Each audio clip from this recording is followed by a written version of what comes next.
Salut à tous et bienvenue dans Point de Mire, la chaîne YouTube qui garde toujours un œil sur les médias. Dans ce 6e numéro, nous allons nous demander si la fiction française concurrence la fiction étrangère. C'est parti.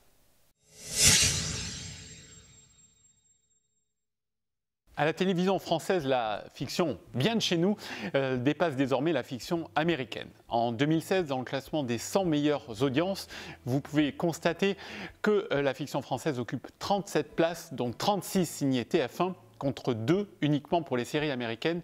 Vous pouvez constater la chute par rapport à 2015. La tendance est claire, la fiction française est en plein essor sur notre petit écran. Cela est dû notamment à un fort investissement de la part des grandes chaînes sur les fictions, ce qui fait mécaniquement augmenter la qualité. Si Canal+ a lancé la mode avec ses créations originales, ses concurrentes lui ont emboîté le pas. Notamment M6, jusque-là plutôt habitué au format court et qui a amorcé un changement avec sa série Glacé. Et puis évidemment, il y a France Télévisions avec des cases réservées aux séries en prime time sur France 2 et la série emblématique de France 3 qui fait que...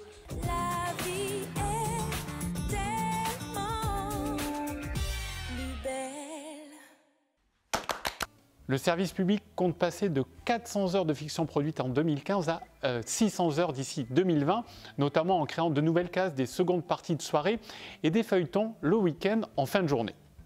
TF1 fait aussi un gros travail avec ses marques fortes comme Section de recherche, Sam, Profilage ou Alice Nevers. Et puis elle a lancé des fictions événementielles. En 2016, vous avez pu connaître Le Secret d'Élise et découvrir La Vengeance aux yeux clairs qui aura prochainement droit à une saison 2. La chaîne continue à innover avec la première héroïne transgenre, Louise, que vous pouvez voir depuis quelques jours sur TF1. Et puis à l'été 2017, vous allez pouvoir découvrir en Access Prime Time, ce qui est une première, la grande fiction estivale de TF1. TF1 s'est également associé à NBC pour développer et créer des fictions internationales. Si la fiction française fonctionne bien, elle le doit aussi à une baisse en audience de la fiction américaine et cela n'est pourtant pas dû à une baisse de qualité.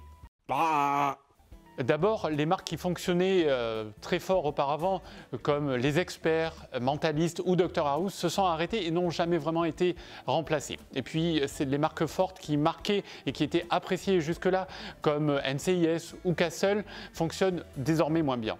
D'autre part, le mode de consommation a évolué. Le binge-watching, le visionnage de séries en rafale, se pratique via les plateformes de téléchargement illégales, via des plateformes comme Netflix et bien sûr via le streaming.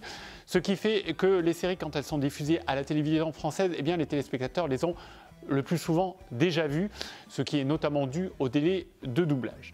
Il faut dire aussi que le traitement réservé aux séries par les télévisions françaises avec diffusion des épisodes en rafale, dans le désordre et arrêt en plein milieu de la saison ne donne pas vraiment envie de préférer une diffusion linéaire. Les téléspectateurs français qui regardent les fictions à la télévision préfèrent les séries dites procédurales, c'est-à-dire les séries dont les intrigues se bouclent en un seul épisode. Sauf que aux États-Unis, il en est produit de moins en moins. Tous ces éléments réunis font que la fiction française a désormais de beaux jours devant elle. Mais il lui reste toujours un challenge à relever, c'est celui de réussir à s'exporter. Et la seule pour le moment à avoir réussi, c'est... Bon, on va se calmer, madame, vous restez tout de même toujours une exception. Comme vous pouvez le voir, il reste quand même encore une petite marge de progression à atteindre pour les fictions françaises. Merci d'avoir regardé ce numéro de Point de Mire. N'hésitez pas à nous laisser des commentaires et bien évidemment à vous abonner à notre chaîne. Vous avez des questions ? Posez-les nous et nous tenterons d'y répondre prochainement. On se retrouve bientôt. D'ici là, vous pouvez toujours nous suivre sur les réseaux sociaux car pour vous, nous continuons toujours à garder un œil sur les médias.